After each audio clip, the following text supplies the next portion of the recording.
Kunyari sabi niya, hindi siya marunong daw gumamit ng laptop. Pakinggan natin. VP, just a quick question of political lang, ma'am. Ang dami pong mga statements na lumalabas sa different platform, ma'am, na tinapunan mo daw ng laptop ang isang empleyado mo, ma'am, na si Attorney Powa. Do you want to react to that particular? Nakita niyo mga kaiksena yung reaksyon? Nasaan ba yung tubo? Hindi, may ano mo naman sa taong, alam mo yun, sumasagot na affected. Tingnan mo yung reaction niya mga kaiksena. Isang empleyado mo, ma'am, na si Attorney Powa. Do you want to react to that particular statement or narrative? Actually, sa totoo lang, masyado na siyang basura ba na gossip na hindi na siya dapat pinapansin. Sabi nga nila kung may usok, may nagluluto. Ito may tsura, no? Pero dahil tinanong mo, sagutin ko na lang. Wow, parang utang na loob pa na sumagot to, no? Ina mo, Never in the history sa aking trabaho ako nagtapon ng laptop sa isang colleague or sa isang empleyado or sa isang abogado. Naniniwala kayo mga kaiksena na totoo yung sinasabi niya? Alam nyo mga kaiksena, hindi naman, wala po tayong, alam nyo yun, tawag dito, wala tayo sa circle niya. Pero, syempre, may mga taong,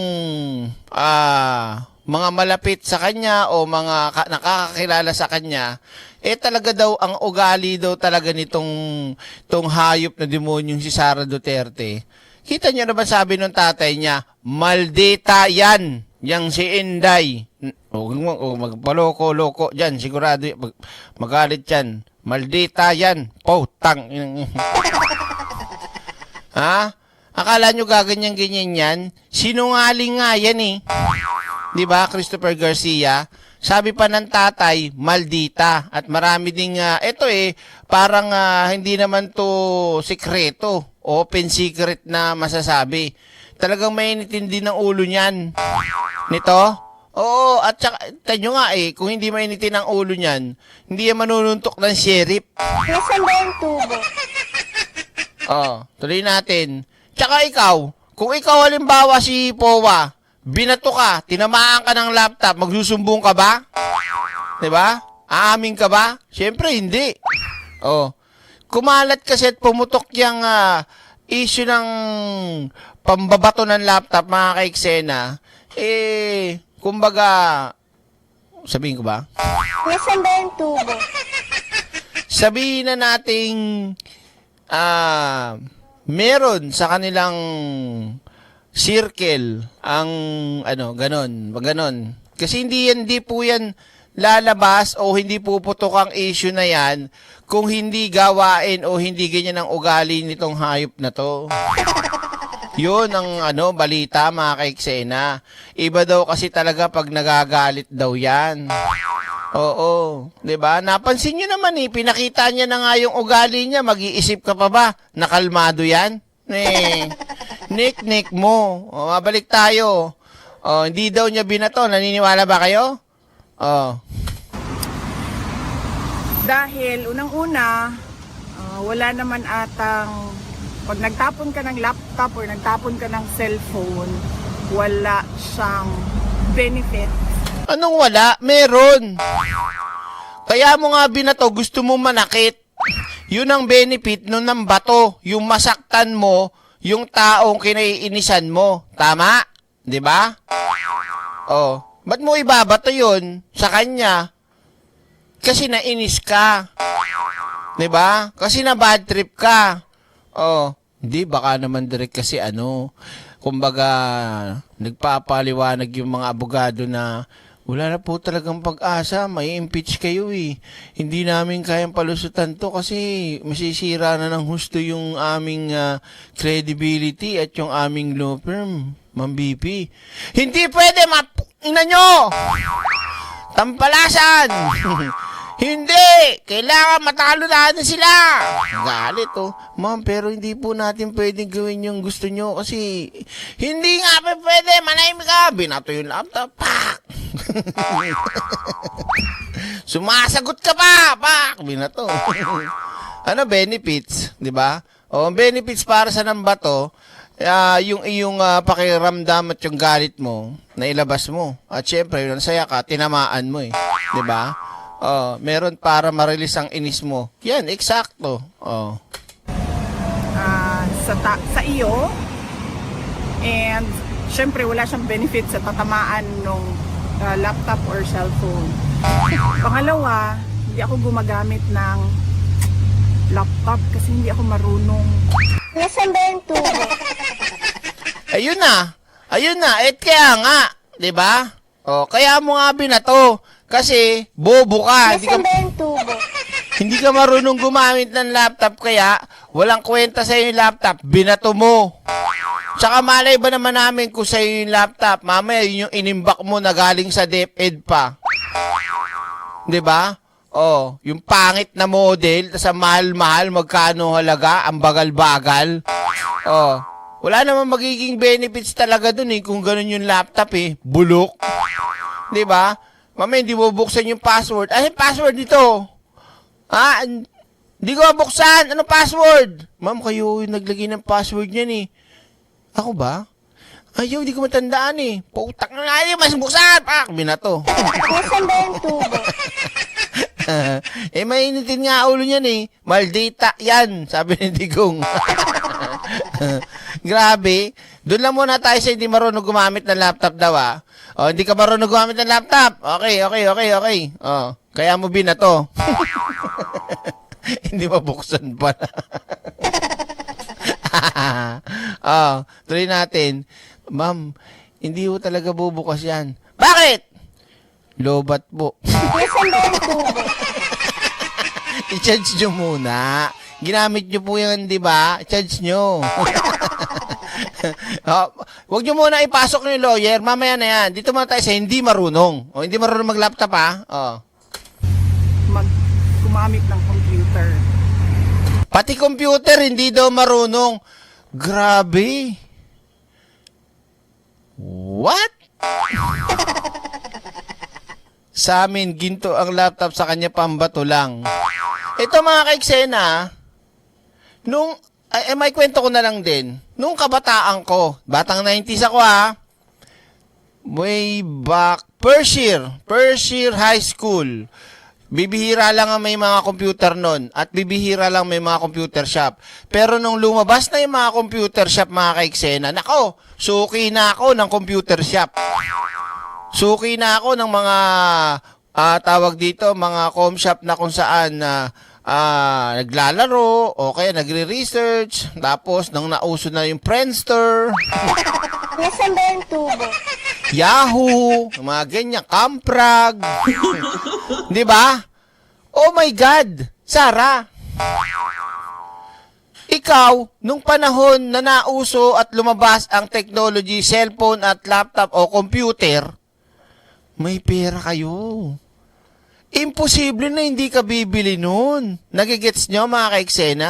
Imposible sa pag-aaral mo kuno na hindi ka bibili nun. Na hindi ka gagamit nun. Sino niloloko mo? Kami? Nang inumin mo. Ang niloloko nito mga kaiksena, yung mga supporters niya. Nakukuha nyo? 'Di ba? Gago na lang maniniwala dyan. Na hindi marunong. Lofa ang ano niyan, ang course, 'di ba? Nag-medicine pa. 'Di ba? Bakit? Yamas Antilo, anong ikaw suki ka doon ano? 'Di ba? Tumo si Lemon no, isa rin 'to. Nasaan ba yung tubo? 'Di ba? Nagigets nyo. Kumuha ng iba't ibang course. Meron pa siyang tinatawag na ano 'yon, parang may basta may iba pa siya tungkol sa ano eh. Sa hindi nurse eh. Basta ganun, basta. Tapos hindi ka marunong? Oh my God! Nasaan ba yung tubo? So naniniwala sa yung mga followers mo, yung mga DDS, mga Duterte, naniniwala sa na hindi ka marunong mag-laptop? Bobo! Nasaan ba yung tubo? Pero ako mga kaiksena, sa totoo lang, hindi ako naniniwala na hindi marunong yan. Hindi ako naniniwala na hindi marunong yan. Tapos makikita mo mga kaiksena, yung kanyang cellphone, iPhone 17 Pro Max, fully fade. Tapos hindi ka marunong oh my God. Yung anak mo nag-iPad sigurado o tablet. Tapos hindi naman kasi natin siya pwedeng sabing ano siya, senior ka na ba? Iba nga senior, marunong eh. 'Di ba? Hindi talaga eh. Marunong yan, ano daw? Super Mario. Doon muna tayo. Sige. So, hindi daw marunong ha.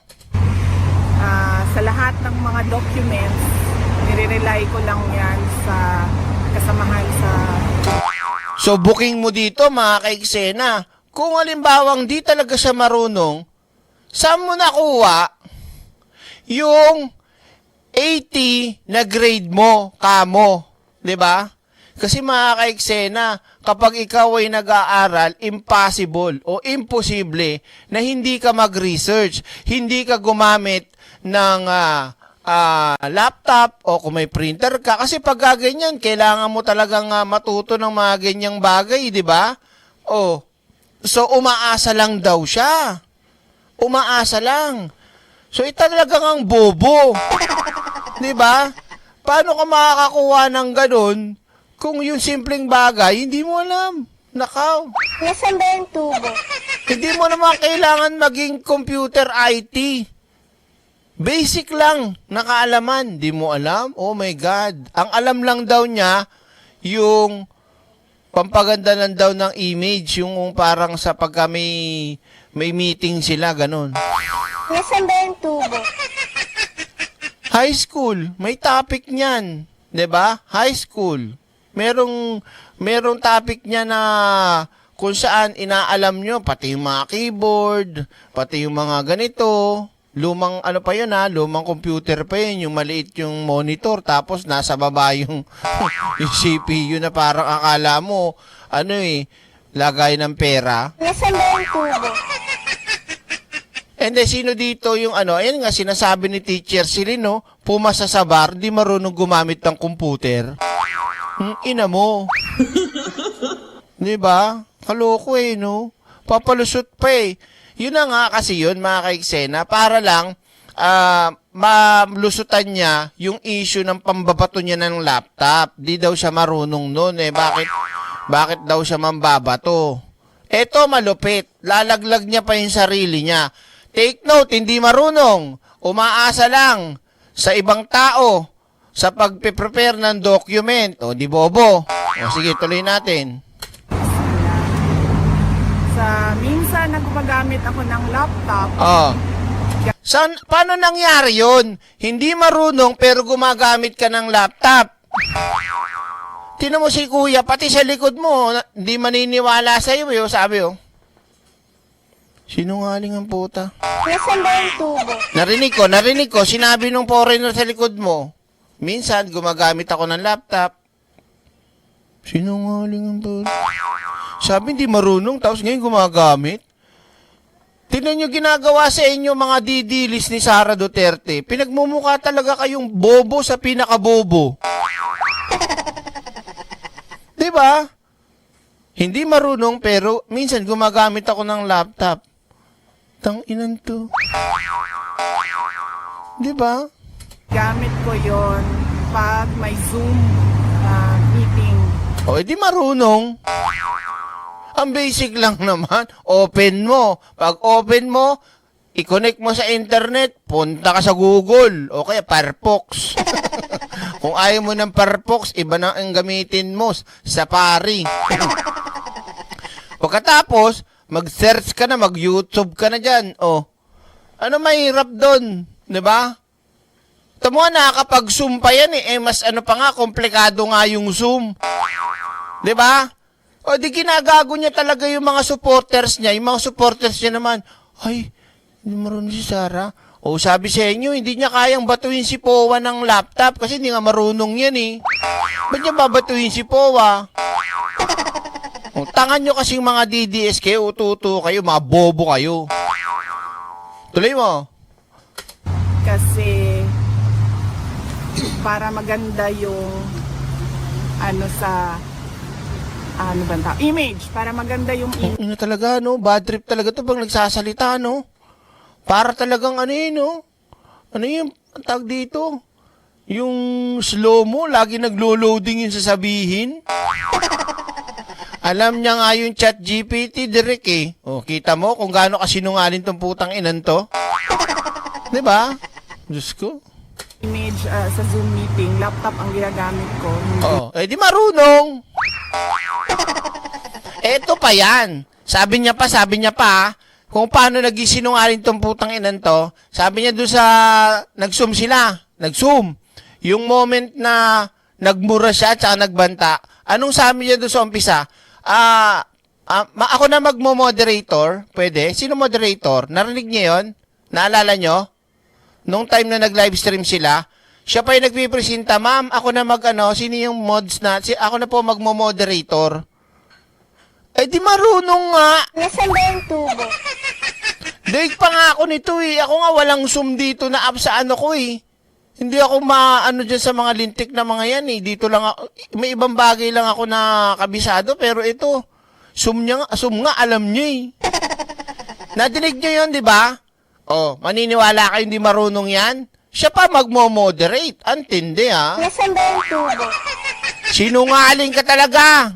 Talagang Sara na to. Ituloy natin. Siya yung may sabi nun. Nako, Diyos ko. Cellphone. Nakikita mo mga kaiksena sa itsura niya na nagsisinungaling talaga. Itsura pa lang ng muka, demeanor niya pa lang, at saka the way niya ikwento, halatang nag-iimbento, nagsisinungaling. Oh.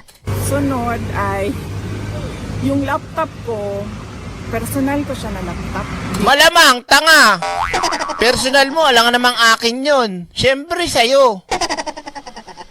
Paano nangyari yung personal mong laptop sa akin? Personal mo nga eh. Tulad nito, personal to, akin to. Nasaan ba yung tubo? Syunga! Ano naman yan? Tatakong presidente, syunga-syunga.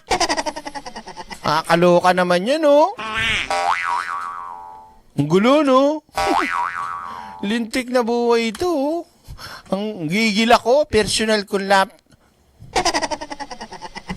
Oh my God. When you say personal, sa'yo yun. Ikaw yun. Bobo. Ay yung laptop ko, Laptop ko, personal ko. Tanga. Nasaan ba yung tubo? She may not like how I answer. Yes, She may not like the content of my answer. yes, But I am answering. yes, She may not like. She may not like.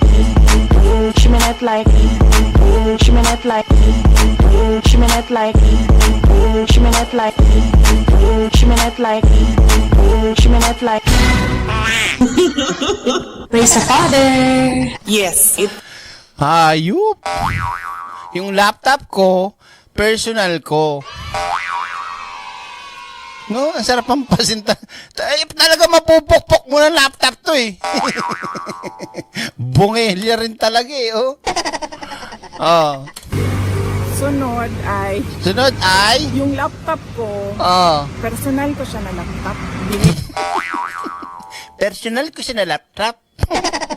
Personal ko siya na laptop. Sige, personal mo. Sige. Binili ko siya, Binili mo. mahal siya. Nasaan ba yung tubo? Sinong tanga ang bibili ng laptop na mahal pero hindi ka marunong? Nasaan ba yung tubo? Can anybody explain to me why is that? You are buying something precious and expensive, but you don't know how to use that kind of thing. Pansit.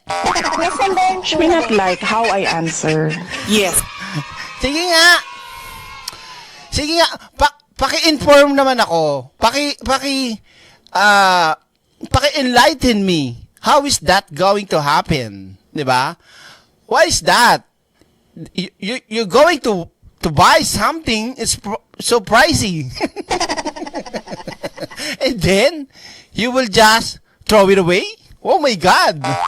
'Di ba? Nasaan ba yung tubo?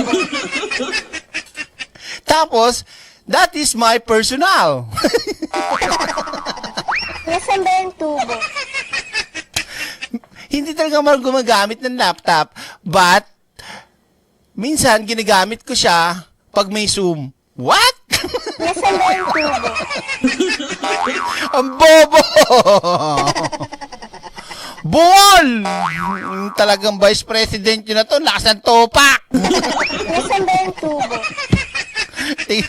Uwi na tayo! Tricycle, uwi na ako! Kabilang kanto lang! Ayop. Kaya ako bad trip talaga, oh. Ay, nako, ang syunga-syunga. Hindi, ito, seryoso na, seryoso. Kayo, sino sa inyo dyan? Ha? Halimbawa, may pera kayo. Ngayon, bumili ka ng motor. Manual. Bumili ka, mahal. Pero hindi ka naman marunong magmotor. Diba? Ang gagawin mo? Di-display mo lang. So, ang tawag sa'yo, nagsayang ka ng pera. Ngayon, dali natin sa kanya. Bumili siya ng laptop, hindi marunong mag-laptop. Diba? Wait lang, ang mahal. Ang mahal. Ngayon, sasabihin nyo, sayang pera. Ngayon, dyan papasok mga ka-eksena, nagsasayang ng pera. Saan galing ang perang pinambibili para sayangin lang? Nasaan ba yung tubo?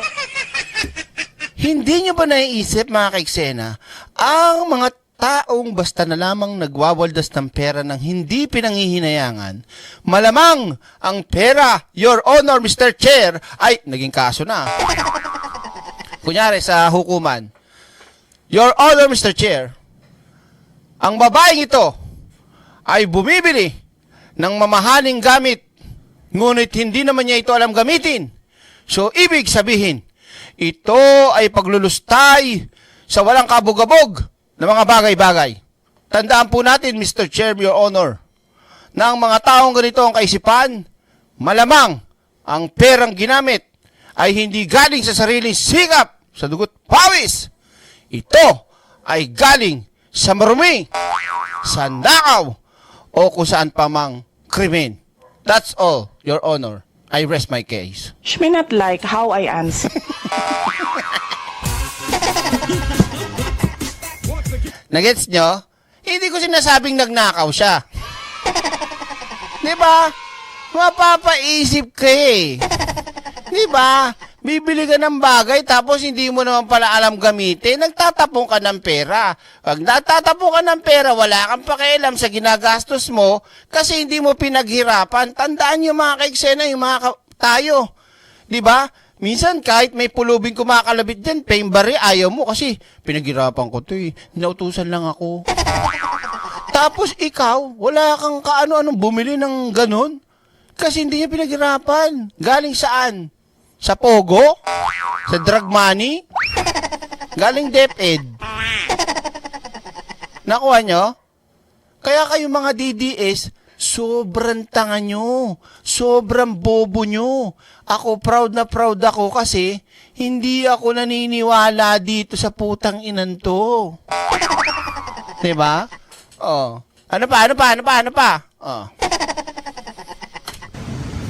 And hindi ko siya itatapon basta-basta. Di ba? Ba't ka bumili? Ay, nako. Ang alam ko direct dyan, sinulsulan lang siya ng mga nakapaligid sa kanya kasi nga walang kaalam-alam, hahawakan sa leeg si Sarah ng mga kasama niya.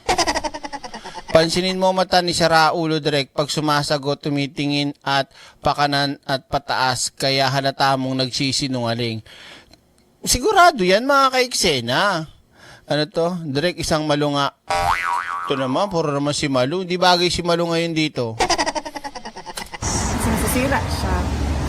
At Malamang, mabuo siya pag hinagis mo. Grabe, no? Tanga talaga, no? Pag hinagis mo siya, pag binato mo siya, masisira siya. Hindi mabubuod, magiging ano nga yun eh. Magiging mas matibay. Grabe, no? No holds bar na pagmumura mo direct. Paano hindi naman kasi nakakagigil na nga kasi itong hindot na to, oh. Para masoplak natin ang gusto yung mga naniniwala dyan, didiinan talaga natin. Yung pagiging mga mangmang, pagiging mga kulto nila. Oh. magastos bumili ng bagong laptop. Kasi, tinatanong nyo bakit private yung laptop ko. Hindi ma-afford ng gobyerno yung gusto ko na laptop. Ay, grabe, no? So, gusto mo, yung personal mo na laptop, gobyerno bibili?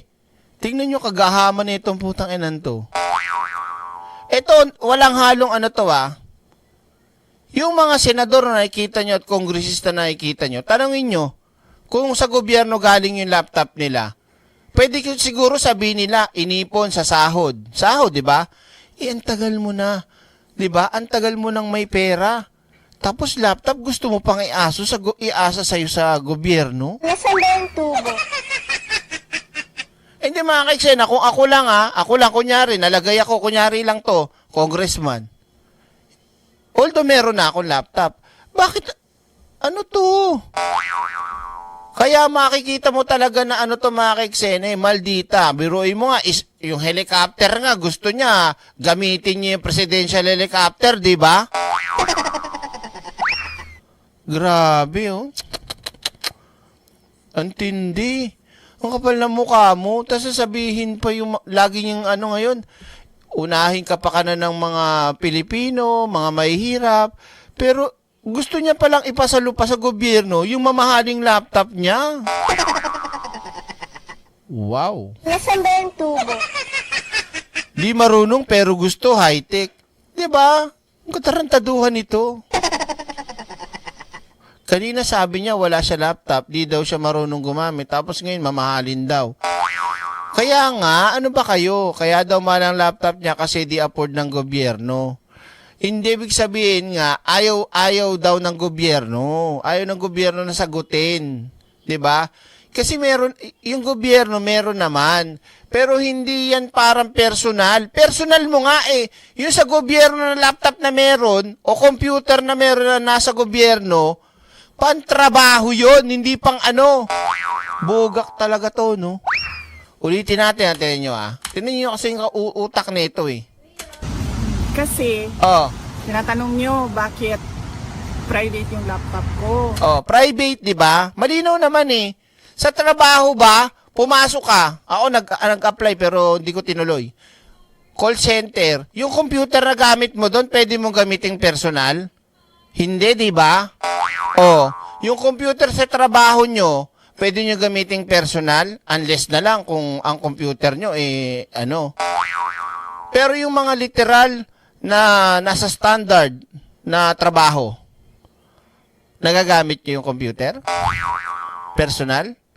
Di ba? Hindi. O kung gusto mo magkaroon ng sarili mong computer, bumili ka. Nasaan ba yung tubo? Tapos sasabihin niya pa kanina, yung pinakita ko, nagmamagaling, technology, tapos di pala siya marunong. Tanga! Ang gulo, di ba? Rumble, no? Sino lang niloloko? Di mga supporters niya. Hindi totoo na hindi marunong yan. 6.7 billion nga Nag-deny lang yan na nambato siya. Yun ang sinabi ko kanina.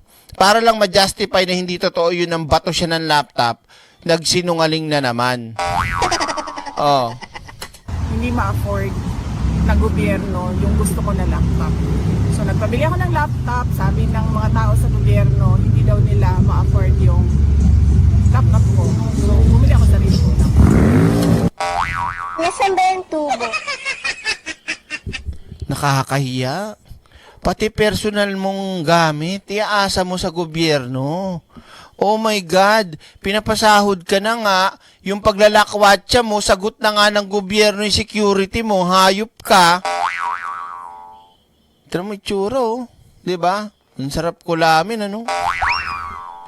Tignan mo, tinitignan ka na naman nung, tumingin na naman siya yung rider sa likod. Nung sinabi mong di afford, sabi nung rider, kapal naman itong putang inan to, papasagot pa yung laptop. Dami mo nang nanakaw, papasagot mo pa yung laptop. Kapal ng mukha nito, Dami mong pambayad sa abogado, tapos di ba, no? Nasaan ba yung tubo?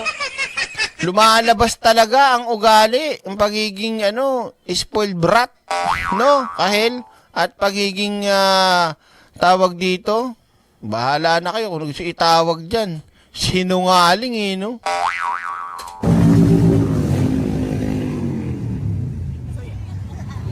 Hindi ako nagtatapon ng gamit, kahit anong gamit sa ibang tao. And pangalawa, hindi ko tatapon yung laptop ko dahil personal ko yun. Pag nasira yun, ako din yung gagasa sa bibig. Malamang, pag nasira yung personal mo, alangan naman kaming magpagawa nun o bumili nyo, magpalit nun. Ang palimpa kita, Nasaan ba yung tubo? Ba't ganun yung sagot niya, no? Sagot ng, pantanga lagi, Diba? Kasi pag nasira daw siya daw yung sino ba mga Diyos ko naman, choice mo naman yun, Sabi daw ng gobyerno, di afford ang laptop niya. CCTV nga ng OBP, 200K. Isa, report. Oo nga pala, yan lintik na CCTV mo. Ang kapal ng mukha, no? Magkano ba yung MacBook? Ito, matagal na kasi itong laptop ko, Pero may kamahalan siya. Nung nasa Korea ko pa ito binili. So, kung iisipin mo mga ka-eksena, ang tindi, no? Buti na paalala mo yan, ang mahal ng CCTV nila, Kaya nang bumili ng pinakamahal na laptop. Oo, yung laptop na gamit niyan. Malamang sa malamang ang gamit niyan, MacBook. Malamang MacBook gamit niyan. 3.92 million. Equals 13 laptop. Budget ng OBP, sabi ng COA. Ang kapal, sinungaling ng muka. Ang sarap talaga nitong sampalin. Wait lang, sampalin nga natin tong hayop na to. Saan na yun? Saan yung panampal ko rito? To, sampalin natin yan. Tampalasang ka talaga, Nagalit mo ako,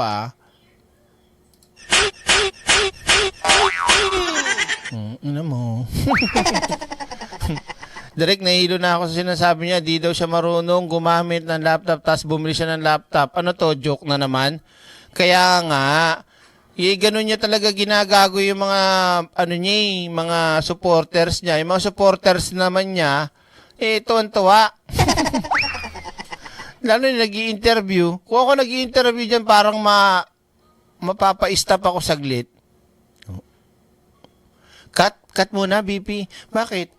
Ma'am, kasi sabi niyo hindi kayo marunong, tapos, bumili kayo. Tapos gumagamit pala kayo, Zoom meeting. Paano yun? Magulo, ma'am. Di ba? Hindi marunong gumamit, bumili, mamahalin pa. Tapos nag-Zoom meeting. Wow. Tapos hindi daw kayang bilhin ng gobyerno, pero yung CCTV lang nila, worth 200,000 plus. Tapos may laptop, 3.92 million. Wow. Wow talaga. Wow. Ina mo. Hayop talaga. Lupit! Bili namin. Pero sabi ko nga, basura siya na chismis. Na tulad ng in relation to sa pinag-usapan natin kahapon, mga ginagawa ng mga kalaban na misinformation or Wow, iyang-iya naman ako sa misinformation mo, Sarah. Iyang-iya talaga kami. Ikaw nga tong reyna ng misinformation, Sa'yo pa mismo nang gagaling yung mga fake news, Di ba?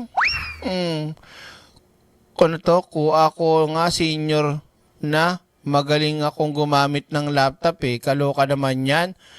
tingnan nyo mga kaiksena, meron pa, ang dami sa mga Spice Girls ko. Maraming marunong dun. Kahit sabi mo may edad sila na marunong mag-laptop, mag-computer. Oh, nako. Information para guluhin ang kwento at paboran yung naratiba na gusto nilang ipalabas. Anong guluhin ng kwento, Sarah? Walang magulong kwento, ikaw ang magulo dito. Ang ina mo ka. Ikaw ang magulo magkwento at basura yung sinasabi mo. Bulok. Ano ba ang gusto nilang ipalabas na naratiba? Baliw ako. Hindi naratibo yon. Ikaw ang nagpakita niyan, gaga. Ikaw ang nagpakita ng ganyan na mukha kang baliw. Hindi kami. Ha? Gina-justify lang namin sa mga ginagawa mo. Ano ka ba? Oh? Oo. Ano pa ba? Ay, huwag niyong i-ano. Bobo naman talaga eh. Di ba? Pro-China ako. Oh yes, lahat ng sinabi mo talaga, totoo. Ano pa ba? Incompetent. Yes. Nasaan ka ngayon? Nasa dahig. Di ba? Diyos, Mariosep. Meron ba namang hindi incompetent? Kita mo nga kung nasan ka ngayon. Anong ginagawa mo dyan? Ibig na nagtatrabaho ka, anong ginagawa mo? Di ba? Oh. Malabas din yan sa kanila. Dati, nagsasabi sila brat ako, pero ewan ko. No. Anong dati? Hanggang ngayon, brat ka pa rin. Ang lala. Natigil na sila ngayon. Hindi pa kami tumitigil. Hindi ako titigil. Sabi nga ni Mike Enriquez, hindi namin kayo tatantanan. Diba? Stable, ma'am. Oh, yeah. Baliw nga. Oh, baliw ka nga. Stable. So, yun yung sinasabi ko. Basura na siya, pero syempre... No. Anong basura? Totoong patunay, ayan o, ikaw. So, basura ka? Oh. Dahil nakoconsume siya sa social media para paboran yung narrative na gusto ng kalaban. Ayun pala, corrupt, magnanakaw. Buti na namang hinabol mo. Nasaan ba yung tubo? Dahil hindi namin makakalimutan yan. Kurap, magnanakaw, baliw, bobo, incompetent, pro-China. Ayan nga, yung sinabi mong huli. Kurap at magnanakaw. Very good. So ngayon, mga kaiksena, bago tayo magtapos, talagang sa ginagawa niya, tandaan nyo, hindi ho tayo nagsalita. Siya ho ang nagsalita sa interview. Wala hong nagturo sa kanya kung hindi sarili niya ang sumagot dyan. 'Di ba? Kaya makikita mo na siya ang naglalaglag sa sarili niya, hindi ho tayo. 'Di ba? Ina-analyze natin yung mga sinasabi niya na hindi niya naiintindihan at nauunawaan na bumabalik sa kanya lahat ng binibitawan niya kasi nga mahina ang utak. 'Di ba? Kasi nga hindi niya alam kung ano yung mga sinabi niya sa mga nagdaan. Kaya pagka nagsalita ngayon at nagbigay ng komento, laging nagbabanggaan at siya na mismo ang tumitira sa sarili niya. Bakit? Boboy. Nasaan ba yung tubo? 'Di ba? So mga kaiksena, hanggang dito lang muna ang ating live stream. Pagpakinggan nyo muna ako at may sakit kasi si Beng.